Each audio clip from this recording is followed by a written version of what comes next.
Assalamualaikum warahmatullahi wabarakatuh.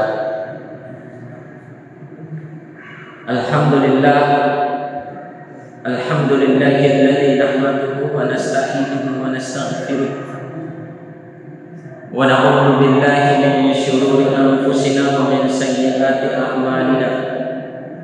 May yahdihillahu fala mudilla lahu wa may yudlilhu fala hadiya lahu. Asyhadu an la ilaha illallah wahdahu la syarika lah wa asyhadu anna Muhammadan abduhu wa rasuluh la nabiyya wa la rasula ba'dah. Qala Allah ta'ala fi kitabil karim ba'da a'udzu billahi minasy syaithanir rajim. Bismillahirrahmanirrahim. Ya ayyuhalladzina amanu taqullaha haqqa tuqatih wa la tamutunna illa wa antum muslimun. Wa qala ya ayyuhalladzina amanu taqullaha wa qulu qawlan sadida yuslih lakum a'malakum wa yaghfir lakum dhunubakum wa may yuti'illaha wa rasulahu faqad faza fawzan 'azima. Fa inna asdaqal hadits kitabullah wa khairul huda huda Muhammadin sallallahu alaihi wasallam wa syarrul umur muhdatsatuha ala inna kulla muhdatsatin fid din bid'ah wa kulla bid'atin dhalalah wa kulla dhalalatin finnar. Wa sallallahu ala sayyidina Muhammadin sallallahu alaihi wasallam wa ala alihi wa sahbihi wa man tabi'ahum bi ihsanin ila yaumiddin. Rabbi shrah li sadri wa yassir li amri wa hlul 'uqdatam min lisani yafqahu qawli. Rabbana zidna ilman warzuqna fahman. Allahumma inna nas'aluka ilman nafi'an wa rizqan thayyiban wa amalan mutaqabbalan. Jemaah salat maghrib yang mudah-mudahan Allah rahmati, alhamdulillah, pada malam hari yang penuh barokah ini, Lailatul Jum'ah, kita bisa berkumpul bersama di salah satu rumah-rumah Allah Subhanahu wa taala untuk melaksanakan dengan takdir Allah Subhanahu wa taala, kita bisa melaksanakan salat maghrib secara berjamaah. Kemudian kita juga diberi hidayah oleh Allah Subhanahu wa taala berada di majelis yang dimuliakan oleh Allah dan Rasul sallallahu alaihi wasallam, majelis al-ilm. Majelis yang siapa yang berada di dalamnya Allah akan menyebut-nyebut nama orang yang berada di majelis ilmu itu di hadapan para malaikatnya. Majelis yang dimana para malaikat berselawat kepada orang-orang yang menuntut ilmu. Majelis yang dimana penduduk, baik binatang yang ada di daratan maupun yang berada di lautan, selalu berselawat dan berdoa kepada orang-orang yang berada di majelis ini. Mudah-mudahan ikhwan fillah arsyadani wa arsyadakumullah, kita diberikan petunjuk oleh Allah Subhanahu wa taala sehingga kita mampu untuk berilmu dan mengamalkan ilmu yang kita pelajari. Amin ya mujibas sa'il. Salawat dan taslim kita sampaikan kepada junjungan Nabi kita Muhammad sallallahu alaihi wasallam, kepada para sahabatnya, kepada para tabi'in, dan kepada orang-orang yang senantiasa istiqomah di atas mengikuti jejak dan perjuangan beliau sampai akhir zaman nanti. Ikhwan fillah arsyadani wa rasulullah, pada malam hari ini kita akan bahas ma'wasa. Di dalam akidah Tahawiyah dijelaskan ma'wasa, apa yang dimaksud dengan salaf, atau apa definisi daripada salaf. Ini yang coba kita akan bahas teman-teman sekalian Sehingga nanti kita ke depan paham betul apa sebenarnya salaf itu. Jangan sampai ketika bahasa salaf ini dikultuskan hanya kepada satu kelompok. Ini yang salaf, ini yang tidak salaf. Ini ustadznya yang salaf dan inilah yang diikuti, yang ustadz ini bukan ustadz salaf sehingga tidak boleh diikuti dan didengarkan. Ini yang salaf yang harus kita contohi, yang ini tidak harus kita jauhi. Seberapa jauh sebenarnya makna salaf tersebut? Ikhwanu fiddin arsyadani warsyadakumullah. Lebih jelasnya kita akan bahas dulu ma'ana wa salaf. As-salaf min nahiyatil lughah. Salaf definisi secara bahasanya ma maqa wa ma taqaddam. Yang dimaksud dengan definisi salaf secara bahasanya adalah sesuatu yang telah mendahului atau sesuatu yang telah lewat. Itu namanya salaf. Faqad salafa Muhammadun jabiran ila suq. Sungguh Muhammad itu telah mendahului Jabir ketika pergi ke pasar.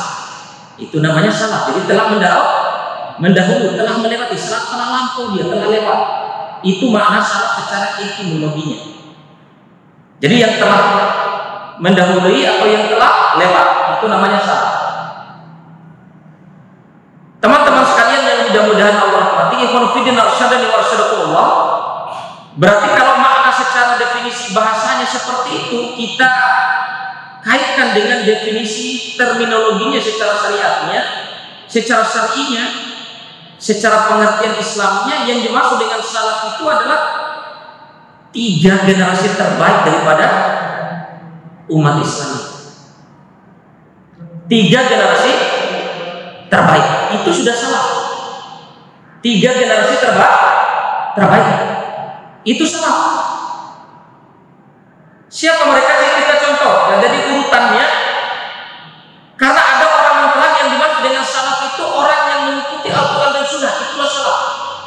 Betul, karena hadis Nabi Shallallahu Alaihi Wasallam bersabda ketika di akhir menjelang kewafatan beliau, berwasiat kepada sahabat-sahabat seniornya pada saat itu, dia membisikkan sesuatu suatu peringatan yang besar kepada para sahabat.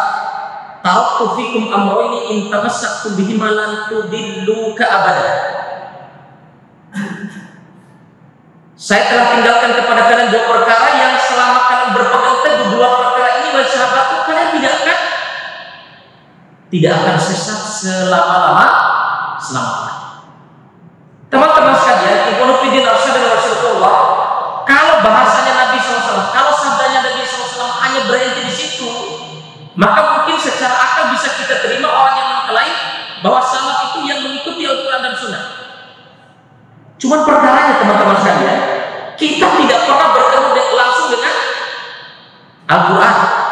Kita tidak langsung berbicara dengan Jibril yang menurunkan Al-Quran itu kepada yang Allah turunkan Al-Quran beliau, kemudian Jibril menyampaikan kepada kita, tidak. Sehingga dengan seperti itu, kalau kita mengklaim salaf itu yang memahami Al-Quran, benar-benar memahami Al-Quran sebagaimana apa yang dipahami oleh Muhammad, sungguh mustahil. Tapi sangat bisa diterima kalau hadisnya hanya berhenti sampai di situ, tidak hanya patokannya hadis itu. Ternyata tidak. Di dalam hadis yang lain, saya tinggalkan kepada kalian 2 perkara, selama kalian berpegang teguh dengan 2 perkara ini, kalian tidak akan sesat selama-lamanya, yaitu ikuti Al-Quran dan Sunnah. Cuman ada bahasa yang lain, sabda yang lain dari Nabi Shallallahu Alaihi Wasallam.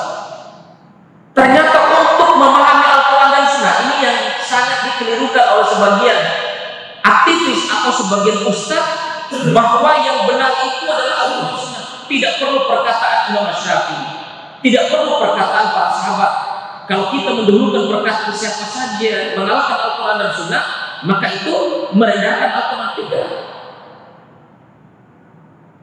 Tapi ada hadis yang lain, Rasulullah Shallallahu Alaihi Wasallam bersabda, "Fa innahu may ya'ishu minkum ba'di." Nah itu. Kata Nabi SAW, ketahuilah wahai sahabatku, sesungguhnya kalian nanti akan setelah kematianku dan siapa yang hidup setelah kematianku nanti, fasayaruna ikhtilafan katsiran. Nabi SAW sudah bersabda, saya sudah sampaikan wasiat, kalau saya sudah meninggal nanti, kalian akan, siapapun yang hidup setelah peninggalanku, kalian akan melihat, akan mendapatkan perkara-perkara yang ikhtilafan katsiran, perbedaan-perbedaan yang banyak. Kenapa? Penentu masalah hukum itu hanya satu, yaitu Rasulullah SAW sudah meninggal. Maka banyak ikhtilaf. Ikhtilaf. Ya, contoh misalnya teman-teman sekalian. Nanti saya sampaikan, masya Allah. Fasailah ikhtilaf, maka kalian akan mendapatkan perbedaan yang begitu banyak.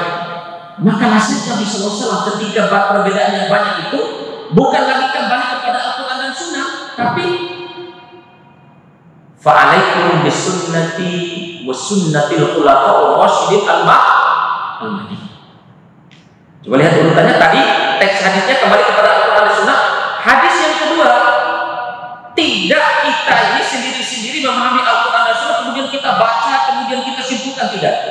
Tapi kata Nabi SAW, maka hendaklah kalian mengikuti sunnahku dan mengikuti sunnah-sunnah khulafa'ur rasyidin al-mahdiyyin yang diberi petunjuk. Jadi khulafa'ur rasyidin, 4 khulafa'ur rasyidin al-mahdiyyin sudah pasti diberi petunjuk. Khulafa'ur rasyidin dan 4 orang ini sudah jelas dijamin masuk surga. Maka kalau karena kita ini tidak mampu memahami Al-Quran dan Sunnah secara langsung sebagaimana Nabi memahami Al-Quran langsung diajarkan oleh Jibril, maka kita mulai prosesnya, kita tidak ketemu langsung dengan Nabi. Proses selanjutnya adalah kita memahami Al-Quran dan Sunnah, yaitu sabda yang kedua tadi, ikuti pemahaman khulafa'ur rasyidin. Sudah selesai? Ada hadis yang ketiga, ternyata tidak cukup memahami Al-Quran dan Sunnah itu hanya lewat khulafa'ur rasyidin. Kembangkan hadis yang ketiga, kata Rasulullah SAW, ikhtalafa ummati ala salasati wa sab'ina firqah. Umatku itu akan berpecah menjadi 73 golongan. Ya. Kulluha finnar illa wahidah. Seluruhnya itu di neraka kecuali satu. 73 golongan itu seluruhnya di neraka kecuali satu saja yang selamat. Di dalam teks hadis yang satu, ma'ana alaihi wa ashab. Siapa yang selalu mengikutiku dan selalu mengikuti sahabatku, itu sudah. Jadi untuk tadi jalur hadis yang saya sampaikan, pertama tadi sifatnya masuk umum Al-Quran dan Sunnah, kemudian hadis yang kedua memahami Al-Quran dan Sunnah tidak segampang sebagaimana kita membalikkan telapak tangan kita, tapi memahami Al-Quran dan Sunnah sebagaimana apa yang dipahami khulafa'ur rasyidin. Ternyata ada hadis yang ketiga, tidak cukup hanya dipahami oleh khulafa'ur rasyidin, kata Nabi SAW, pahami Al-Quran dan Sunnah sebagaimana yang dipahami oleh para sahabat. Ma'ana alaihi wasallam, siapa yang mengikuti dan yang mengikuti sahabat. Nah, hadis yang ketiga ini yang menjadi rujukan salaf ini. Kata Rasulullah SAW, khairun nasi qurni, atau di dalam sabda khairul quruni qurni, sebaik-baik manusia, sebaik-baik abad, generasi dari umatku, kata Nabi SAW adalah qurni, yaitu generasiku atau abadnya Nabi SAW hidup beserta sahabatnya, yaitu siapa yang menyertai Nabi dan yaitu yang mengikuti Nabi, itu para sahabat.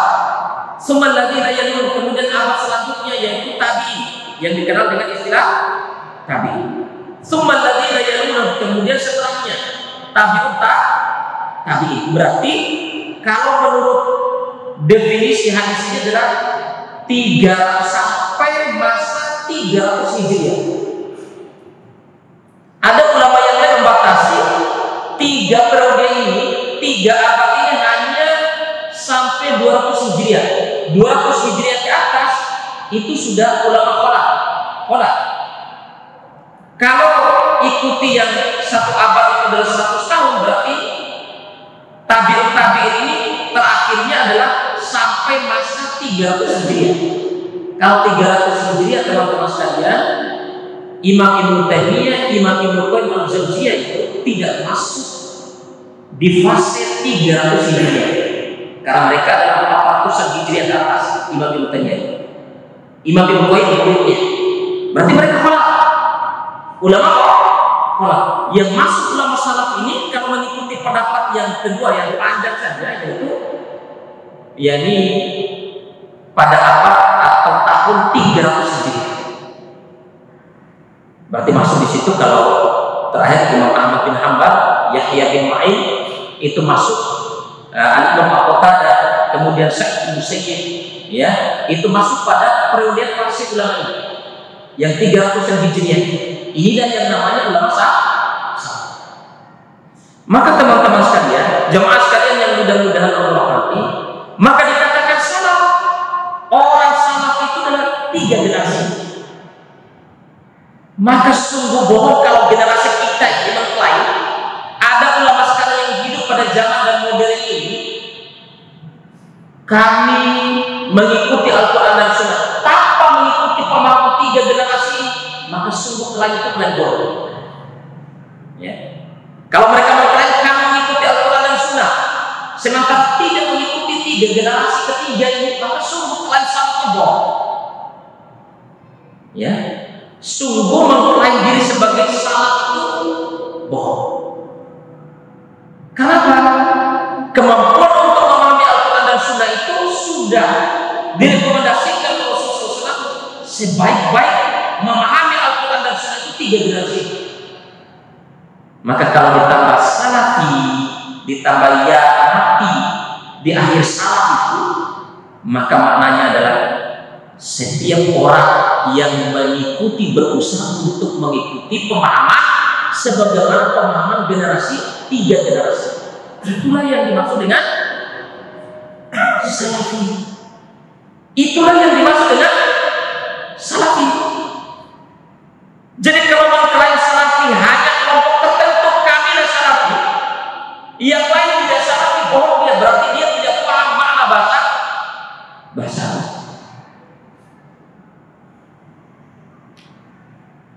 Kalau mengklaim ustaz ini adalah ustaz yang salafi, yang ini tidak, na'udzubillah min.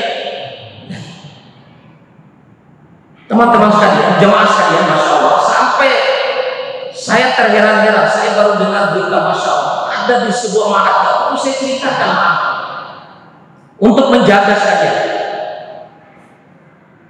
anak SD,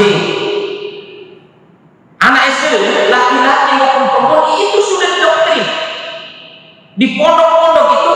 Jangan dengarkan ceramah Ustaz Abdul Somad, jangan dengarkan ceramah Adi Hidayat, jangan dengarkan ceramah Buya Yahya dan yang lainnya, karena mereka bukan salafi, bukan bermanhaj salafi. Na'udzubillah min. Ya. Jadi kalau kita paham dulu definisi salafi itu adalah setiap orang, apapun kita ini, kelompok apapun yang berusaha untuk mengikuti 3 generasi terbaik, itulah salafi hakiki. Itulah salafi yang hakiki. Apakah kebetulan namanya salafi sehingga inilah yang salafi? Ya, yang Muhammadiyah tidak salafi? Tidak. Selama mereka mengikuti 3 generasi terbaik itu, itulah yang namanya salafi. Ya. Itulah maknanya salafi. Jadi kalau kita mengikuti 3 generasi terbaik ini, mau tidak orang atau tidak dinamakan kelompok salafi, yang penting ikut 3 generasi terbaik salafi. Itulah kita salafi. Berarti yang tidak salafi adalah yang tadi mengklaim atau mendoktrin orang lain supaya tidak mendengar ustaz yang di luar daripada kelompok mereka. Ya. Karena orang-orang salaf dulu saling menghormati. Karena orang-orang salaf dulu saling menghormati. Ikhwan fillah, itu kaitannya dengan definisi syar'inya saya sudah sampaikan dari urutan dalil itu, bahwa orang mengklaim diri mengikuti Al-Quran dan Sunnah nggak perlu pendapat ini, nggak perlu pendapat ini, bohong. Nggak perlu pendapatnya Imam Syafi'i, nggak perlu bermadzhab Imam Syafi'i, nggak perlu bermadzhab ini, salah. Imam Syafi'i dikirim oleh muridnya Syekh Al-Imam Al-Mahdi, mengirim surat kepada Imam Syafi'i, ya Syekh, ini gimana ini? Kok di setiap negeri-negeri kaum muslim ini kok banyak orang menafsirkan Al-Quran atau menyimpulkan Al-Quran, kok begini-begini ya Syekh? Maka Imam Syafi'i mengarang sebuah kitab yang sungguh sangat luar biasa, yaitu kitab pertama dari usul fikih dinamakan Kitabur Risalah. Kitab Ar-Risalah. Kitab Ar-Risalah itu adalah kitab di mana kita diajak dan kita oleh Imam Syafi'i. Kitab pertama dalam masalah usul fikih itu karya terbesarnya adalah Imam Syafi'i. Jasa terbesarnya Imam Syafi'i. Sehingga melahirkan kitab-kitab usul fikih selanjutnya sekarang. Kitab induknya adalah kitab Imam Syafi'i. Dari mana mereka mengetahui?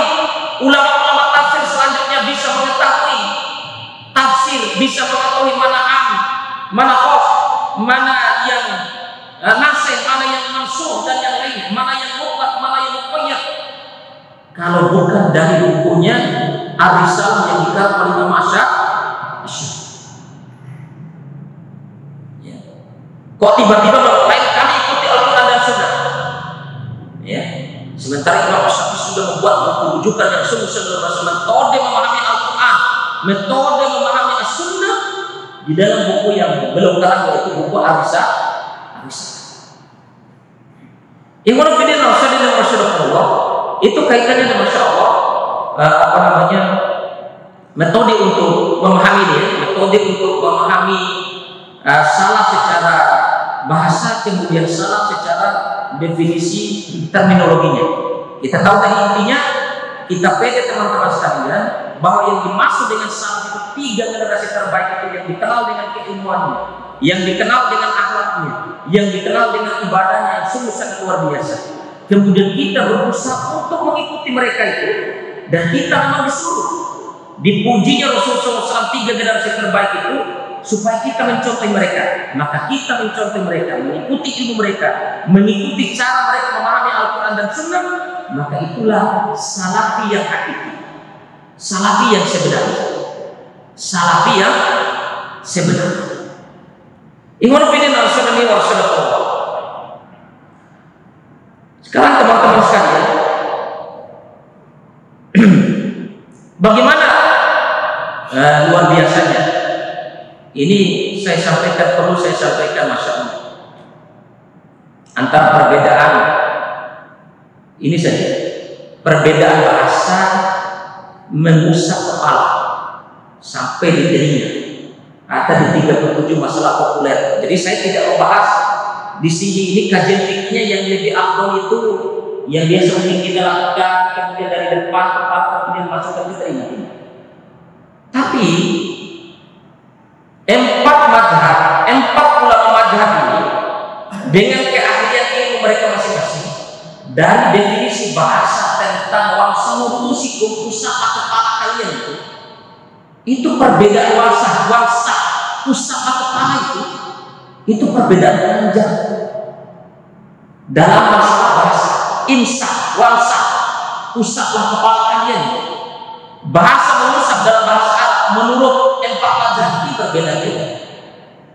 Kata mazhab yang pertama, cukup kita dari ujung rambut bagian depan, batasnya jidat bagian atas, kemudian diusap ke belakang sampai ubun-ubun ini, sudah itu bagian mengusap kepala.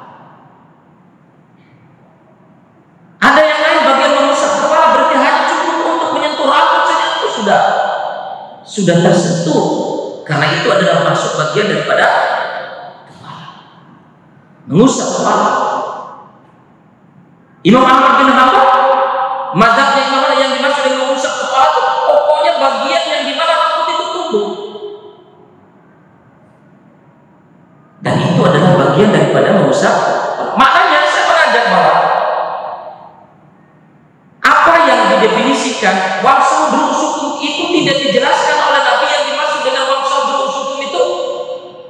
Kayak begini penjelasan keterangan hadis itu tidak, perinciannya tidak. Tapi dari sisi bahasa saja ulama sudah berbeda pendapat dalam masalah. Nah ini memahami qawaidul usul fikih, memahami kaidah usul fikih kaitan dari sisi bahasa Arab. Apalagi kalau dari sisi-sisi yang lain gitu. Dari tafsirnya, dari apa saja yang berkaitan dengan ilmu usul fikih. Ikhwan fillah masyaallah. Ini kaitannya dengan sedikit perbedaan. Kemudian bagaimana ulama terdahulu menghormati perbedaan. Misalnya Imam Asy-Syafi'i berdasarkan mazhab yang mereka miliki adalah wajib kunut subuh. Bahkan kalau tidak kunut subuh harus dikodok. Jadi sholatnya itu harus diganti. Kalau tidak kunut subuh, karena itu berdasarkan hadis. Imam Ahmad bin Hanbal tidak kunut subuh, ya, karena yang ada pada saat itu berdasarkan pemahaman Imam Ahmad bin Hanbal hanya ada kunut nazilah, tidak ada kunut subuh. Tapi ketika Imam Ahmad bin Hanbal diundang untuk sholat di masjid yang dimana itu bermadzhab Imam Asy-Syafi'i, bermadzhab Asy-Syafi'i, kemudian oleh murid-muridnya Imam Asy-Syafi'i berbisik-bisik antar satu dengan yang lainnya, suruh aja Imam Ahmad bin Hanbal imam untuk sholat subuh. Nanti kita lihat dia kunut subuh atau tidak. Kalau dia tidak kunut subuh, nah itu sampai fanatiknya begitu dulu. Ada memang fanatik bermadzhab dahulu. Ya. Jadi teman-teman sekalian, ketika Imam Asy-Syafi'i, ketika Imam Ahmad bin Hanbal disuruh imam untuk sholat subuh dia, imamlah dia. Ketika di rakaat kedua habis dari ruku, kemudian dia membaca kunut, doa kunut nazil, doa kunut subuh. Ternyata maknanya apa? At-tafabbur. Ini Imam Asy-Syafi'i langsung tidak bilang kepada murid-muridnya, tidak pernah dia bilang kepada murid-muridnya, yaitu Imam Asy-Syafi'i. Imam Ahmad bin Hanbal tidak pernah bilang kepada murid-muridnya, nanti kalau kalian sholat di sana jangan kunut subuh, tidak. Kalau kalian kunut subuh berarti kalian sesat, tidak salah, tidak. Ini confident tidak, ya, tidak salah. Na'udzubillah min. Apalagi kalau perbedaan perbedaan yang sangat detail dalam masalah ulil amri, ya, yang pemerintah sekarang saja tidak pernah mengatakan bahwa mereka ulil amri gitu ya, tapi mereka memaksakan diri bahwa ini adalah pemerintah ulil amri, bahwa siapa yang tidak mengikuti ulil amri apa saja maka dia tidak salafi, maka yang tidak mengikuti ulil amri adalah khawarij. Nah, berarti ini doktrin yang sungguh sangat menakutkan, doktrin yang sungguh sangat luar biasa, ya. Nah ini bahaya teman-teman sekalian, ketika kita ini belajar atau memahami pengertian salah atau memahami ilmu itu berdasarkan doktrin. Ini bahayanya. Yang diajarkan oleh ulama salaf 3 generasi terbaik, berbeda pendapat tapi saling tafaq. Saya kasih contoh Imam Ahmad bin Hanbal dalam masalah, Imam Abu Hanifah dalam masalah akidah saja, dia berpendapat bahwa iman itu hanya cukup qaul saja, hanya cukup berkata saja. Jadi orang kalau sudah mengatakan asyhadu an la ilaha illallah wa asyhadu anna muhammadar rasul, sudah dia terima. La salat wa la siyam wa la apa, meskipun dia tidak sholat, meskipun dia tidak apa, dia tetap beriman. Itu Imam Abu Hanifah, karena dia mengatakan iman itu hanya qaul, hanya perkataan. Sangat bertentangan sekali dengan pendapat Imam Asy-Syafi'i, Imam Malik, kemudian Imam Ahmad bin Hanbal dan seluruh ulama yang lain pada saat itu. Sehingga ulama-ulama yang lain mengatakan pada saat itu tajdidu fahmul iman. Memperbarui pemahaman masalah iman ini. Tapi teman-teman sekalian, meskipun Imam Abu Hanifah mengatakan bahwa iman itu hanya cukup berkata saja, hanya cukup perkataan saja, ibadahnya Imam Abu Hanifah sungguh sangat luar biasa. Satu-satunya ulama yang menjaga hadis, keutuhan hadis, dari hadis palsu menjadi hadis sahih, yang menjaga masuknya hadis-hadis palsu itu di Irak dulu, munculnya fitnah terbesar itu di Irak. Itu yang menjaga hadis sampai terdeteksi bahwa hadis ini bisa dijamin keutuhan sahihnya. Itu jasa yang luar biasa dari Imam Imam Abu Hanifah. Itu jasa Imam Abu Hanifah. Kalau pernah saya sering sampaikan di dalam riwayat Syiar A'lamul Nubala, kata Imam Abu, kata muridnya Imam Abu Hanifah, masya Allah, selama 40 tahun wudu sholat, sering saya sampaikan, wudu sholat isya masih bisa dipakai untuk sholat subuh, tidak batal. Gerangan apa yang terjadi? Maksudnya meskipun dia mengatakan iman itu hanya perkataan, tapi dia implementasikan juga dengan perbuatan. Maknanya dia tidak pernah, meskipun pendapat dia bahwa iman itu hanya perkataan, tapi perbuatannya dia implementasikan semua. Itu Imam Abu Hanifah. Tapi apa teman-teman sekalian? Apakah pada saat itu ulama Ahlus Sunnah atau ulama-ulama yang lain mengatakan bahwa Imam Abu Hanifah bukan Ahlus Sunnah? Ini ada di dalam buku Hadisul Iftiraq yang dikarang Hadisul Iftiraq dalam buku Majmu' Fatwa Imam Ibnu Taimiyah tuntas. Bagaimana ulama dahulu saling memahami ini?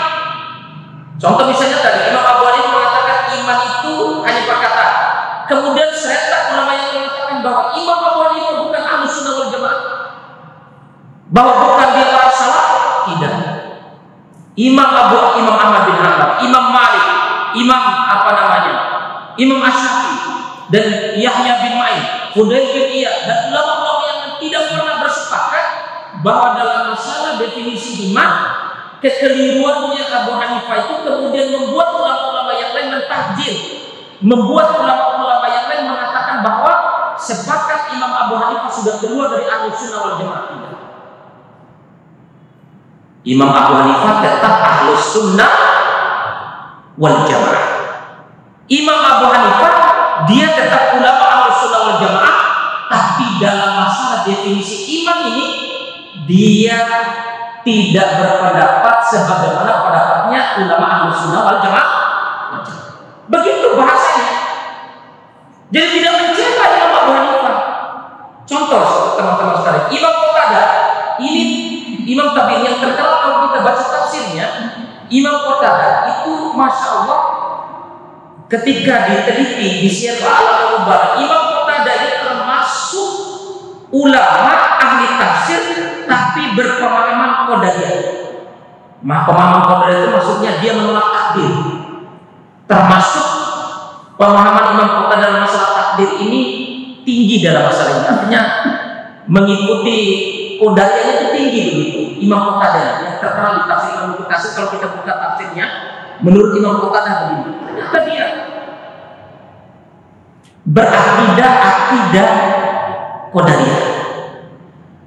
Jelas akidahnya bukan masalah uluhiyah, bukan masalah ikhtilaf yang dibagi, tapi masalah uzuliyah, masalah hubungan dengan Allah. Tapi ulama Ahlus Sunnah wal Jamaah sepakat bahwa Qatadah dikategorikan ulama Ahlus Sunnah wal Jamaah, tapi dalam masalah akidah memahami takdir dia tidak mengikuti ulama Ahlus Sunnah wal Jamaah. Apakah pendapatnya Imam Qatadah tidak diikuti semua? Lihat tafsir Imam Ibnu Katsir, lihat tafsir Al-Imam Al-Qurtubi, lihat seluruh tafsir, semua ada tercantum Qatadah. Tetap ulama-ulama yang lain memakai ulama ini. Yang kedua, selanjutnya Imam Ibnu Hajar Al-Asqalani. Imam Ibnu Hajar Al-Asqalani yang mengarang kitab yang maha luar biasa itu akidah dia jelas akidah Asy'ari Maturidiyah. Akidah Asy'ari itu yang memahami sifat itu hanya 20 sifat wajib saja. Asy'ari dan mengikuti Hasan Al-Maturidiyah. Termasuk Imam An-Nawawi, Asy'ari Maturidiyah. Termasuk yang sekarang di Taliban itu, Afghanistan Taliban, Imam Islam Taliban itu Asy'ari Maturidiyah. Dan sumbernya terbesarnya Asy'ari Maturidiyah itu di Afghanistan, di Khorasan. Apakah mereka tidak Ahlus Sunnah wal Jamaah kaitannya dengan pemahaman mereka yang lain? Apakah Imam Ibnu Hajar Al-Asqalani kaitannya dengan masalah akidah mengikuti akidah Asy'ari Maturidi? Dia tidak dikatakan salah atau Ahlus Sunnah wal Jamaah, tidak. Ulama yang lain sepakat. Bahkan yang sekarang lain Salafi ini pasti juga ngambil rujukannya Imam Ibnu Hajar Al-Asqalani. Ya enggak? Dengan ceramah. Ya enggak? Pasti. Buku yang mereka kaji Riyadhus Shalihin karangan Imam Nawawi. Padahal Imam Nawawi akidahnya Asy'ari Maturidi. Kenapa Imam Ibnu Hajar Al-Asqalani? Kenapa Imam Nawawi diikuti oleh mereka, dicari bukunya dipahami? Sementara Ustaz Abdul Somad jangan disuruh dengar. Paham maksud Anda ya? Jangan disuruh dengar. Jangan dengar ceramahnya Ustaz Adi Hidayat, karena itu dia bukan pengikut Salafi. Loh, mereka kalau mengikuti Salafi itu, kalau mengikuti generasi terbaik, kenapa Imam Ibnu Hajar Al-Asqalani diikuti? Kenapa Imam An-Nawawi diikuti? Ya, kenapa tafsiran-tafsirannya Al-Imam Qatadah tabi'in di dalam buku-buku tafsir diikuti? Padahal mereka akidahnya akidah juga resmi akidah Asy'ari Maturidiyah. Dan banyak kesalahan-kesalahan, ada beberapa poin kesalahannya Imam Ibnu Hajar Al-Asqalani, poin-poin masalah akidahnya ada beberapa kesalahan. Tapi semua ulama sepakat.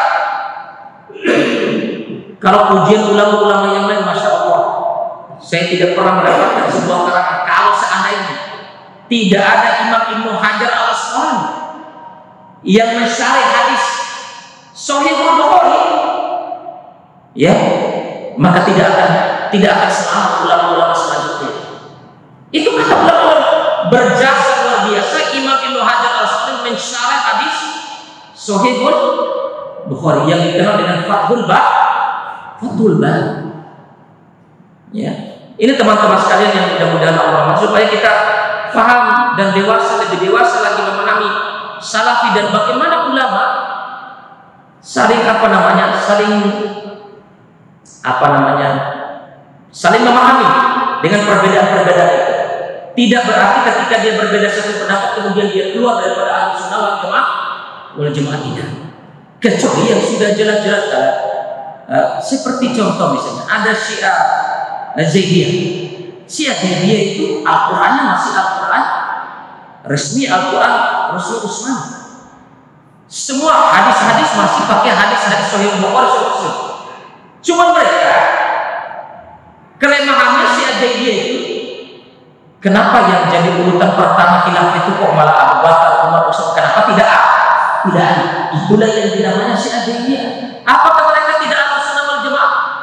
Apakah pendapat-pendapat mereka tidak Ahlus Sunnah wal Jamaah ketika memahami Al-Quran dan Sunnah? Pemahamannya ada yang lurus. Nah, ketika mereka tidak menyimpangnya sebagaimana Syiah-Syiah yang imamiyah yang sudah mengkultuskan para imam, ya, itu sudah al-kufur, ya. Ikhwan fillah rasulullah. Nah, ini sedikit yang bisa Anda sampaikan pada kesempatan yang berbahagia ini. Insyaallah kita cukupkan pembahasan masalah definisi salaf ini sudah sampai di sini dulu, ya. Saya sudah sampaikan contoh bagaimana ulama-ulama terdahulu saling mensikapi dalam masalah ini. Tidak mendoktrin siapapun gitu, Masya Allah, untuk bilahi dari. Apalagi kalau ngeri lah ya, ini musuh, ini khawarij, ini. Kecuali jelas-jelas khawarijnya tanda-tandanya sudah naudzubillah kemana naudzubillah. Insyaallah pada pertemuan selanjutnya kita akan bahas lagi ma huwa Ahlus Sunnah wal Jamaah. Tadi kita sudah paham masalah salaf. Insyaallah pada pertemuan selanjutnya kita akan bahas masalah apa yang dimaksud dengan Ahlus Sunnah, apa yang dimaksud dengan Al-Jamaah. Insyaallah pada pertemuan selanjutnya. Ada yang benar datang dari Allah Subhanahu wa taala, ada yang salah datangnya dari pribadi. Astagfirullah wa atubu ilaik. Subhanallahumma wa bihamdika asyhadu an la ilaha illa anta astaghfiruka wa atubu ilaik. Subhana rabbika rabbil izzati amma yasifun. Wassalamu ala al-mursalin. Alhamdulillahi rabbil alamin. Wassalamu alaikum warahmatullahi wabarakatuh.